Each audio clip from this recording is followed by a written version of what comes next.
to Breaking the Grade live. We're going live from a new place. I'm in Chicago this week. Really exciting. I was able to speak yesterday at a wonderful group at the University of Chicago at the Booth School of Business. And today, this evening, I'm going to be at the EdTech Institute of Chicago, meeting with founders and entrepreneurs in the education space. And I happen to be joined by my good friend, my new friend here, Paul. We released Paul's show a week ago Friday for Breaking the Grade, and we got a lot of people listening, and then B, following up with me, asking questions about how can they be Paul. They all want to be you because they want the exit, my friend. They want the exit. So before we get to the exit, tell everybody who you are, where you started with Camino 21, and where we're going with you. Awesome. Thank you so much, Josh, and everyone listening here, both the podcast and this conversation. It's a pleasure always to share a little bit more of what we've learned and a little bit of this journey with other founders and other people who are thinking about starting an EdTech company. So my name is Paul. I'm from Mexico. My undergrad was in economics and political science, but then I corrected my path and I entered education about 9 years ago. So while I studied a master's and I was working as a fellow, as a researcher at Harvard, at the Harvard Graduate School of Education, when where I met my co-founders, and we wanted to do something that will help improve education in Latin America, and that we could actually apply everything that we've learned doing our degrees and working at the MIT, at the Harvard Business School, and at the Harvard Graduate School of Education, but in our context. And that's a little bit of how we started thinking about what could be like a precision shot that we could take into really leveraging, both technology and faculty professional development, which is ultimately what we ended up doing to help improve higher education in Latin America. So I don't know if I should stop there, Josh, to make this more of a conversation, but more or less that might help others understand my background. I also worked in international development, both in the UN and other agencies, in a think tank and for the government, which also allowed me to think more in terms of systems, right? And how to shift and understand systems, which is partially of what we ended up applying in Camino 21 and now we're doing here in Talisis. Cool, man. I've heard of these schools, Harvard and MIT, before. Those sound like good institutions. And those places, they challenge you to think big. And one of the things that I am getting feedback from our audience on is, how do you build a business that you can exit?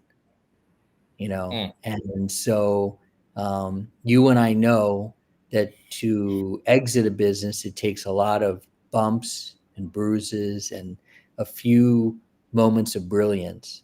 But in your mind, if you were to tell people like this is what you have to do to be able to exit a business, is there one specific thing, or do you want to give us a few tips?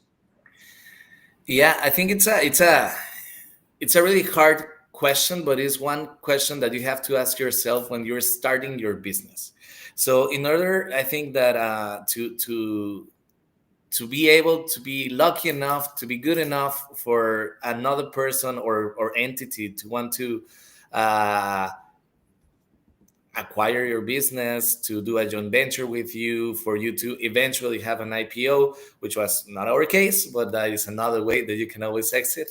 You have to be very clear about it from the very beginning, and be very intentional about the ways that you're moving and thinking of your business to really get you there. So, for example, in terms of Camino 21, what we were doing and when we started, so Camino 21, for the people who haven't heard the podcast, is just we are a micro credential system to enhance teaching in higher education. So we were already offering a service that a lot of people in our sector, in both colleges in the US, but also in Mexico, and higher education institutions, we have the problem or the issue that most of the people who are teaching have disciplinary expertise, but they are not they haven't been trained in teaching or pedagogy, which is partly why we were developing Camino 21 as a tool, as a partner to help these institutions professionalize the teaching in higher education. So that was something that we knew was a necessity from the very beginning. This is something that has been researched, that both the conversations that we had with presidents of universities, they've told us this. So when we were thinking about creating Camino 21, we also had in mind that it was something that could help to do this at scale, because we know how to do educational coaching and we know how to help a teacher become better, right? Or a faculty or a professor or whoever. But we wanted to do this at scale. And when we were doing this at scale, we had in mind these kind of institutions in Latin America that group a lot of universities, campuses, or other academic institutions within its groups, as Talysis, who is the entity that we did this JV with, and Talysis it's an education holding. We have 4 different higher education institutions within our ecosystem. But this is also true for something as Miami-Dade College, right? Which I know in the US is the largest higher education institution doing this kind of like a network, or other kind of entities that had the same question as we did, how to solve for this huge issue in higher education at scale. And because we knew this from the very beginning, and what we were solving was something that was helpful for many different universities, we knew the potential exit that we could have was to partner or to just pitch this kind of solution for another group. These groups normally, they always have this question whether or not to build something from scratch or to acquire something that could solve for them, right? So fortunately, that is what ended up happening, and part of like the deal that we made with Talysis is that I'm now both still leading Camino 21 for the group and for our external clients, but I'm also serving now as vice provost for teaching and learning, to think about other issues that were related to what we're doing in Camino 21, but now it's a wider net of responsibilities. But yeah. Of course, and I'm sure you're living up to those responsibilities. A couple things. Ken, who helps produce our show, Ken, if you can put in the link to Paul's show, the Apple and Spotify link, that would be helpful. Paul, you are in Mexico. I'm lucky enough to spend a lot of time in Mexico. I'm actually up here in Chicago, like I told you. I'm freezing, man. This is my show, so I can say this. I'm fucking freezing. So and it's not even that cold here. So I miss Mexico. And I've been able to spend a lot of time there over the last couple of years. Talk about, what's it like in terms of Latin America, in terms of growing a business. And like everything in life, there's some positives and there's some challenges. So can you shed some light on what it's like to scale a business in Latin America, not versus America, but what it's like in Latin America? Yeah, I want to say, not versus, but there's definitely a lot of differences from doing this in this region than thinking about how to do it in the US. But there's also certain similarities that maybe I could start there, right? One of the biggest issues in thinking about scaling something in the US is that you're faced with not one education system, but 50, and each state has its own rule, it has its own logic, and it's not the same thing to do it in California than to do it in Florida or anywhere else, right? And I'm thinking of two of the largest markets there. And it's sort of the same thing here in Latin America. But as happens in the US, there's also a lot of like cultural similarities, right? Starting from the language. One of the beauties about Latin America is that most of the region speaks Spanish. Aside from Brazil, which I always doubt whether or not to include it as part of LATAM because it's its own world and its own logic and it is very different. But all our countries, we had the same colonial past. So we share the same kind of both cultural features and language. So even though we have different legal requirements to do this kind of work around the region, the truth is that we face very similar challenges. Most of our countries tend to be very centralized and most things happen within our capital cities. That's true for Mexico City. That is true for Bogota in Colombia. That is also true in Lima or Buenos Aires. So most of the development or the professional development that one can attain normally is tied to the place and geographies where you live. So when you have technology to scale this kind of business and to have a different reach, that is something that becomes quickly very attractive to a lot of places outside of the capital cities, because that helps you to break this kind of logic in which you had to go to a specific city to do this, but you can start doing it elsewhere because of the nature of technology, right? And because you can start having these conversations elsewhere. That is one thing. The other thing is that the way that we structured Camino 21 was also to do it in sort of a parallel system to the traditional and official professional development channels that one has.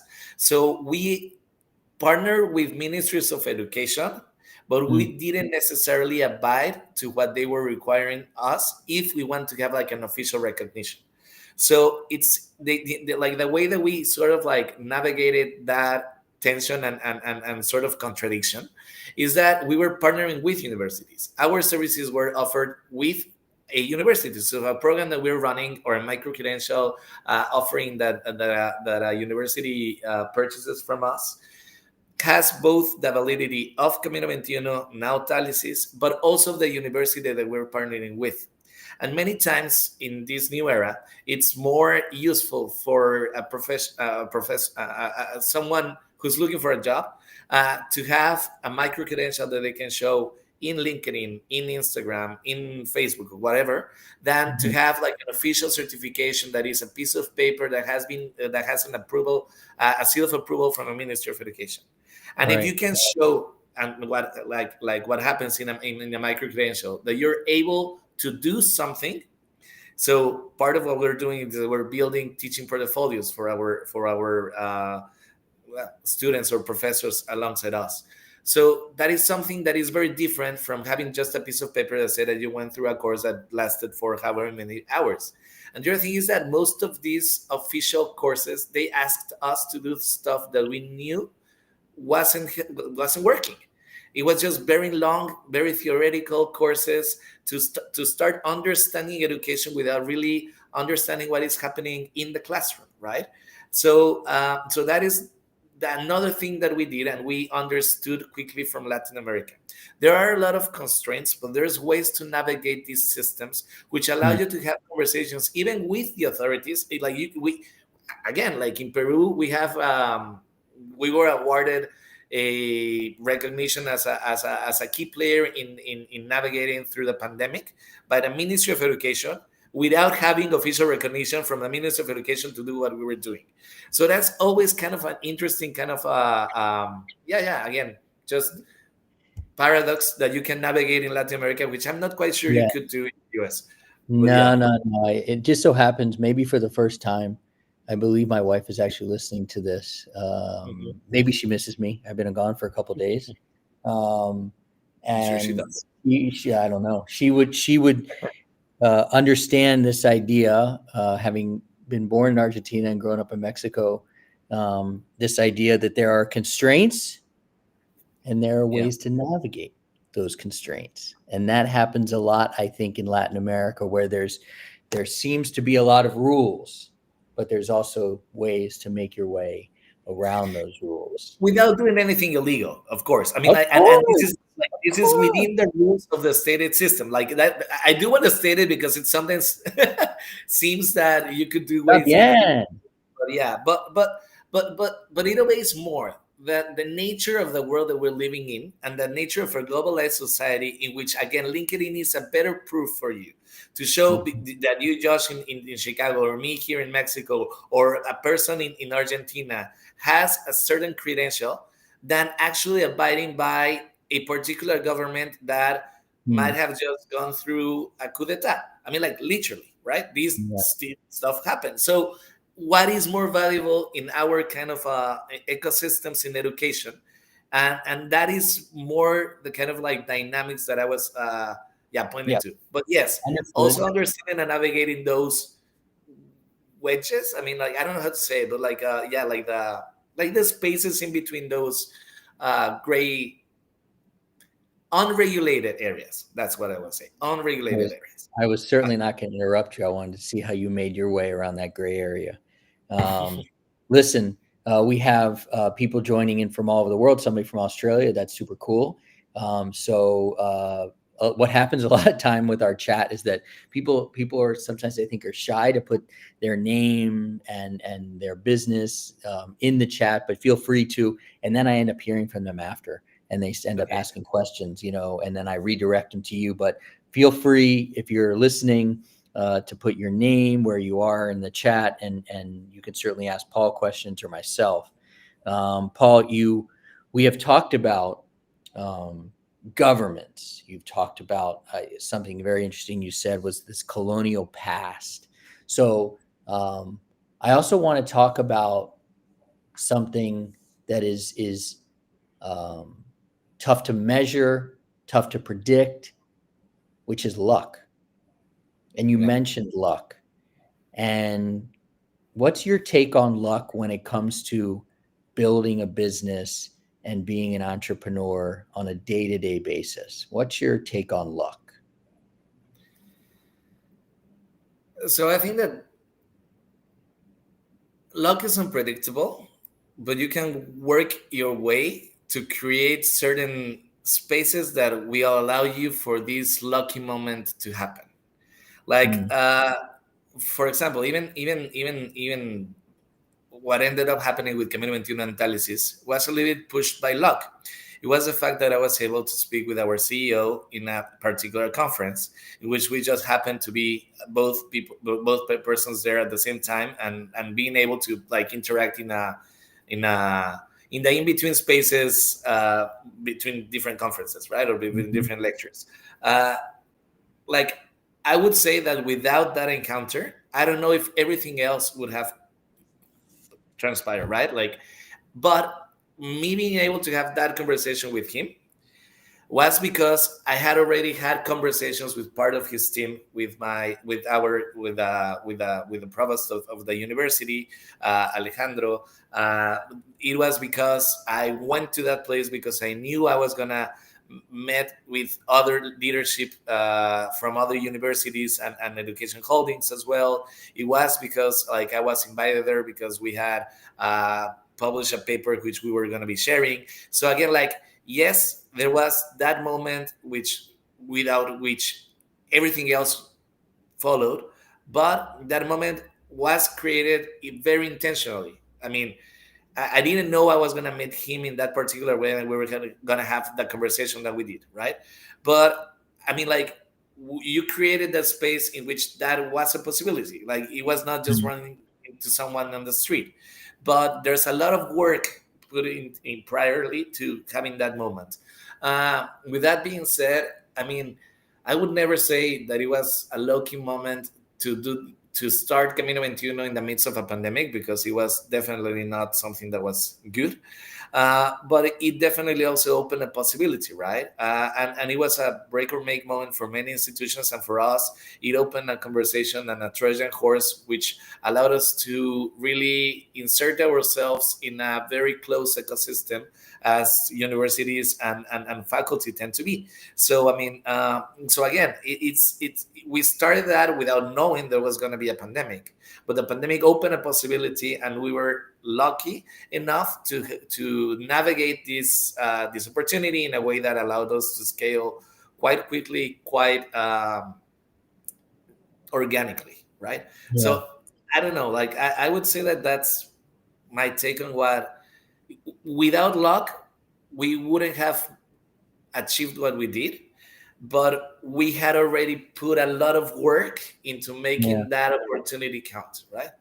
Yeah, Sounds like something you said. I think kind of, you it sounds like you made space for the luck to happen, which I yeah. appreciate. And that you put that really well. And you also have to have systems. So we're going to talk about systems with you. We're also going to talk about systems in our master class, which is coming up. We have a master class coming up. There's a QR code there for people to sign up. This is our big reveal for the master class. Ken, you can breathe a little bit more. I didn't forget to talk about the master class, and we're going to have um, some video later. Before we wrap up here, Paul, we're going to run a video, and Ken will push play on that because he's so excited, because as a team we're doing this masterclass really for the first time, kind of internally. We've had help on the outside, very good help, but we're doing it internally. In this masterclass, what we are going to talk about with people is how to really get some of the deals that are stalled right now, given the time of year. They want to close them. People who have been ghosted, deals that have been stalled, and how we can get them over the finish line for them and with them in this masterclass. We're going to talk a lot about those things. We're going to give them systems. So I'm back to definitely that. signing into that class, because that is, like, I would say, like the first and foremost issue that we face as an entrepreneur all the time. Okay, So well, grab the good. QR code, man. I'll know if you snatch it. That's how good. No, you don't have to. I'm kidding.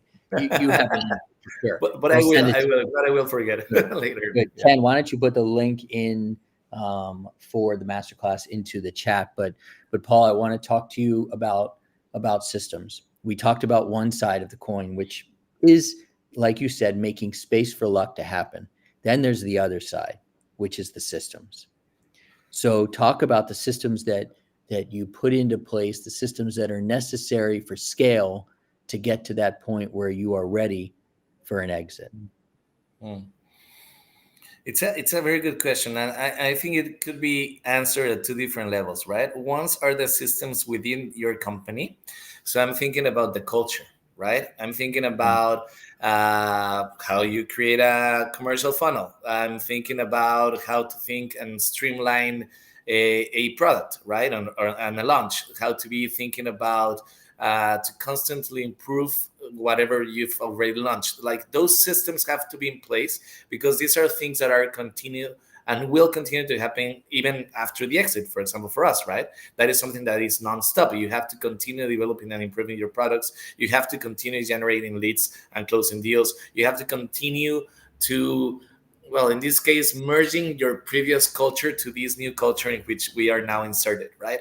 So all Mhm. those things have to be in place in order for you to become a serious business, sort of, and to be something that could be um, sort of transposed from where you started to whatever is going to happen after the exit. Because if you cannot ensure that, then it depends on the people that are there, and people are fundamental. They're the backbone of any business, right?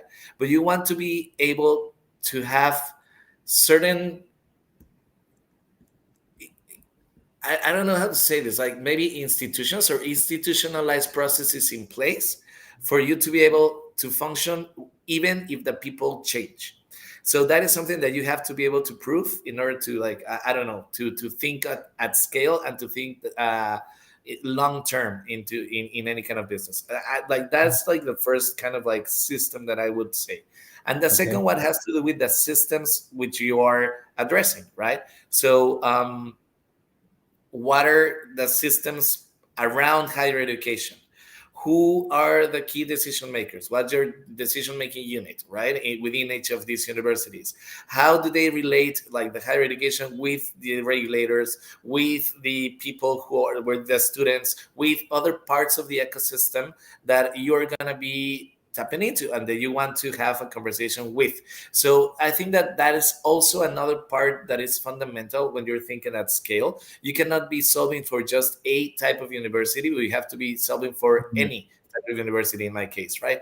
So so I don't know, like when you're thinking about systems, and I'm really curious to learn what your take is about those kind of systems that have to be put in place also. I know you've had two exits, and so what your experience was. um, You got to come to the masterclass, man.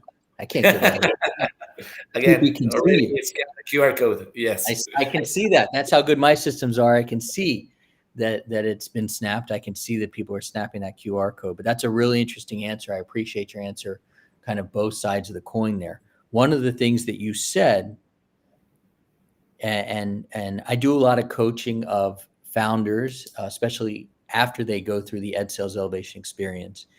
And I was just working with somebody, and we were talking about kind of his company is really making their way now, Mhm. and how potentially the team he had when he started is different than the team that he's going to have as he scales. And you said people are fundamental. So talk more about, like, what did your team look like when you started? What did your team have to become to scale? Yeah. Um, so it started looking small. Very important, Mhm. like as always, right? Like you started this, and we were only three co-founders when we began, and my co-founders and their role changed a lot throughout the well throughout the years. When we began, the three of us, we were doing, and we you needed more of a sort of, you do say generalists, right? So people who are able Yeah. to do a ton of different things, Yep. and we were all doing a ton of different things. We were involved in every single part of that business. But as we started scaling, and as we had larger programs, and as we were thinking about solving different set of issues, we started quickly realizing that we needed people who were specialists in their own fields. So I mean, like, you do need to put certain people in place that know how to, I don't know, whatever, develop a product, and know how to code way more than we did, even though we knew how to code, and we were now you can buy code, right, thanks to AI. But Right. back in the day in 2019, which is not that That far is away, right. like you needed like a special person who knew how to do the coding necessary to whatever, right, to enhance the systems that you're putting into place. But so that it's something that was very different from the very beginning. And when we started scaling, we specialized more and more.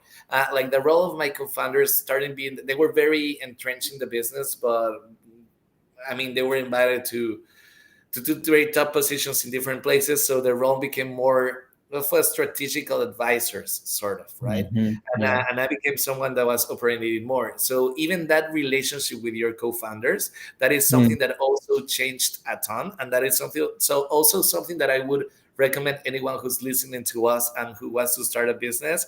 As you started, you have to think, yes, how you're going to exit, but you're also going to have to think about how do you make these tough conversations easier with your co-founders, because the relationship will change. Someone will have to take more responsibility and more of the benefits Yeah.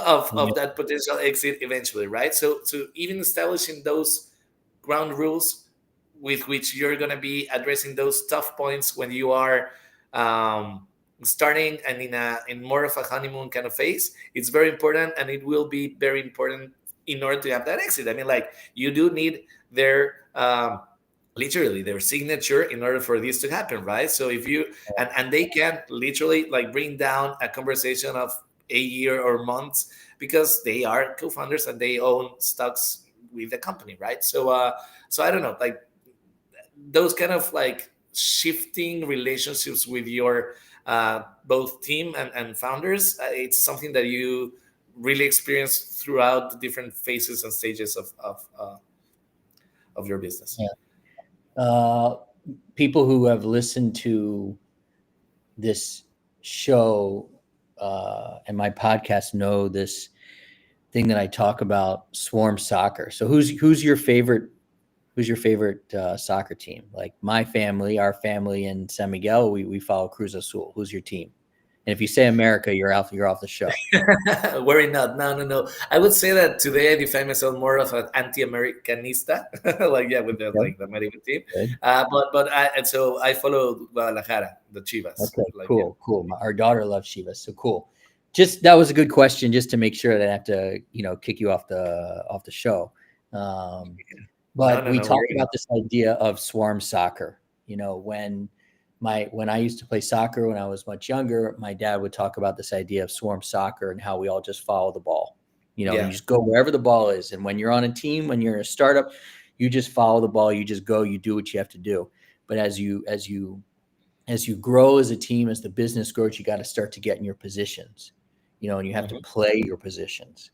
And so you've got your goal, you got your defense, you got your offense. And frankly, in my third business here, I'm literally starting to see in the last 24 to 48 hours over the last week or so, some stuff with our team where we're really, really getting in our positions. It's nice to see. Uh-huh. So that idea of swarm soccer, that's the team. What about you, man? What about you? Like, what did you have to do to learn how to scale the business, as to go from maybe from an entrepreneur to a founder? I think that there's something a little bit different between an entrepreneur and a Mhm. founder. What did you have to learn and do to become the the person you are today in terms of running that business and this business? Mhm. That's a really good question and a very hard one to answer. I think that many of the skills that I have to deploy in order to do well my job had been developed before I decided to become an entrepreneur. Mm. And it really helped that I was very millennial in the way that I conducted my first years of work. I mean, like I am not that young. I'm 37, but like so at the beginning I did a ton of things as I was just telling you, right? Like so I was in a think tank. I was in the government. I was part of the UN. I did academia. So all of those different parts and I don't know, like when you're I was deputy director of the National Institute for Adult Education in Mexico. That institute serves 3.5 million people a year. So it forced me to think at scale even before I had to think at scale because of the responsibility I had in that position, right?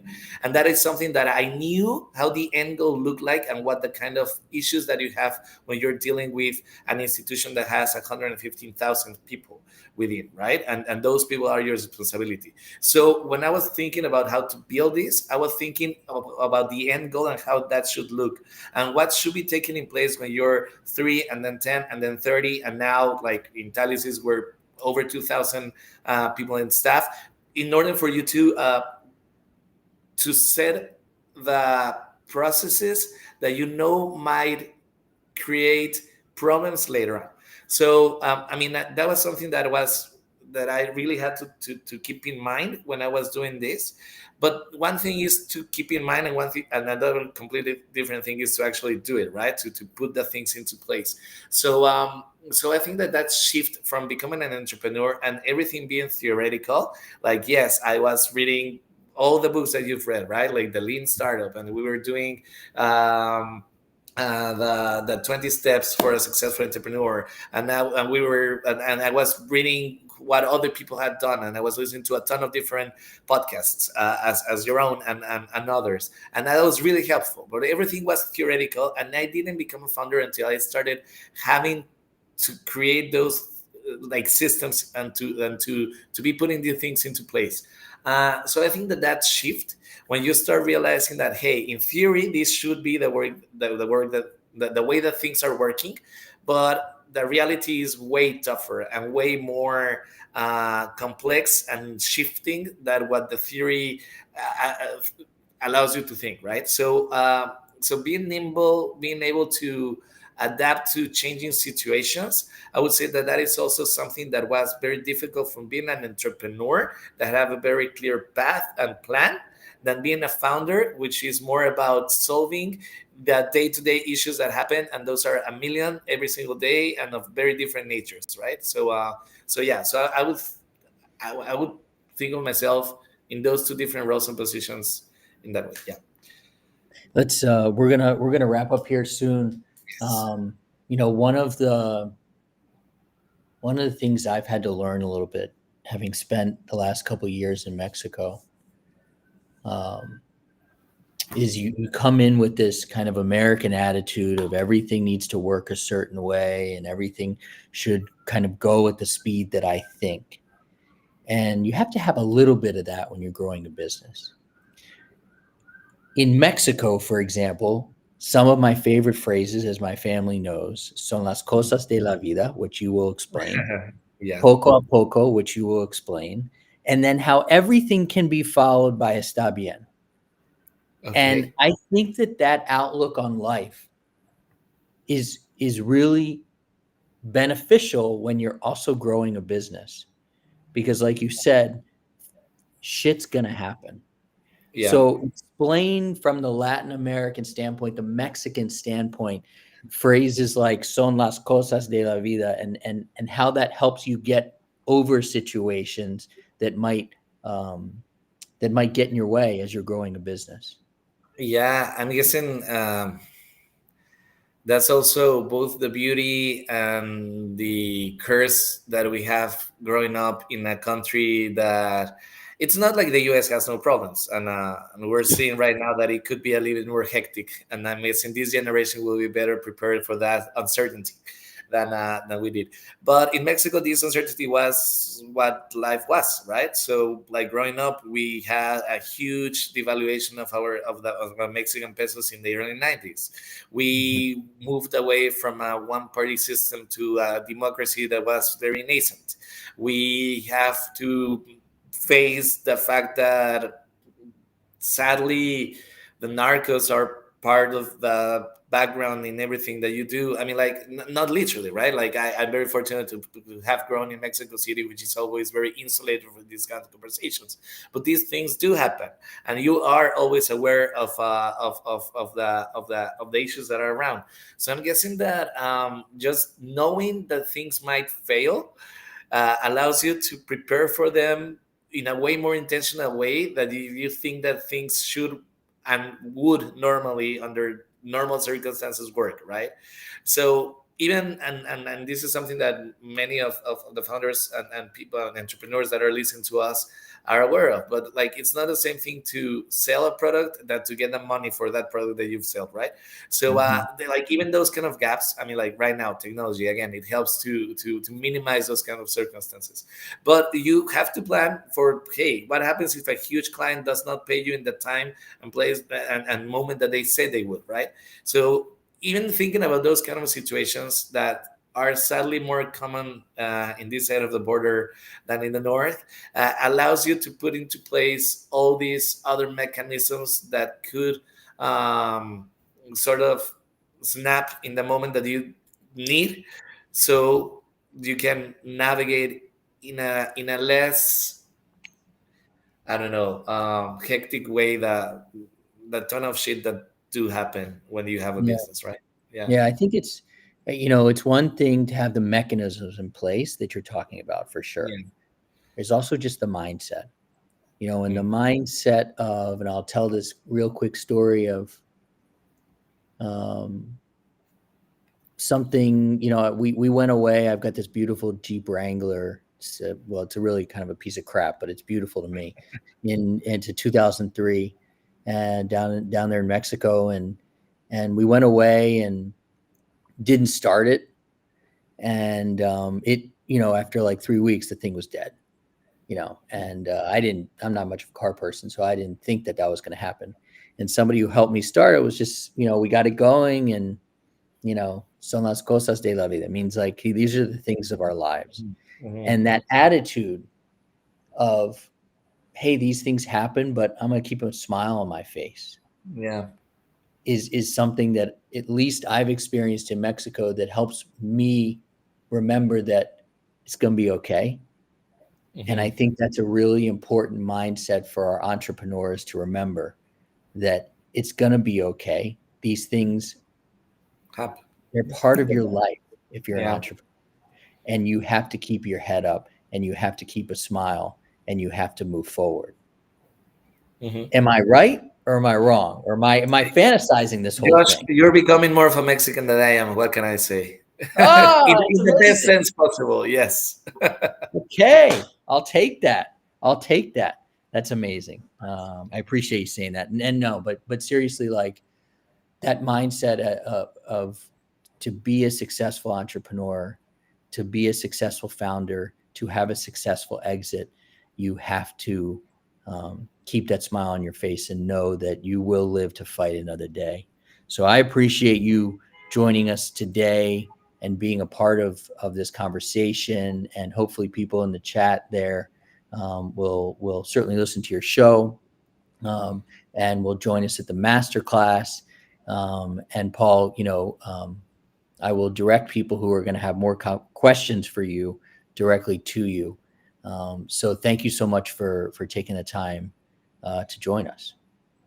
Thank you, Josh, for having this conversation with me and with all the conversations you've had. And like, it's literally because of people like you and because of the projects that you've started that we're able to achieve whatever we've done. So thank you so much. There's a lot of learning from you. I'll sign up for the masterclass for sure. And let's keep this conversation going and this friendship. Cool, man. Cool. And it is absolutely a friendship. And in true, like, we kind of don't know what we're doing, but we're going to do it anyway. We are going to play a video. Ken is going to play a video that we have, which is really kind of some people talking about the EdSales Elevation Experience and the success they have had. He's going to play it. I'm going to leave the studio. You're going to leave the studio. And Ken said he's going to play it. And as entrepreneurs, we know it's going to work, or the next time we're going to try and do it better. So I appreciate everybody who has joined. Stick around if you want, and you can hear some of the people talk who have been through the EdSales Elevation Experience. And Paul, you're more than welcome to join. But listen, man, I'm out of here. I'm going to eat lunch. Thanks for joining. Enjoy. Bye. Gracias. Adios.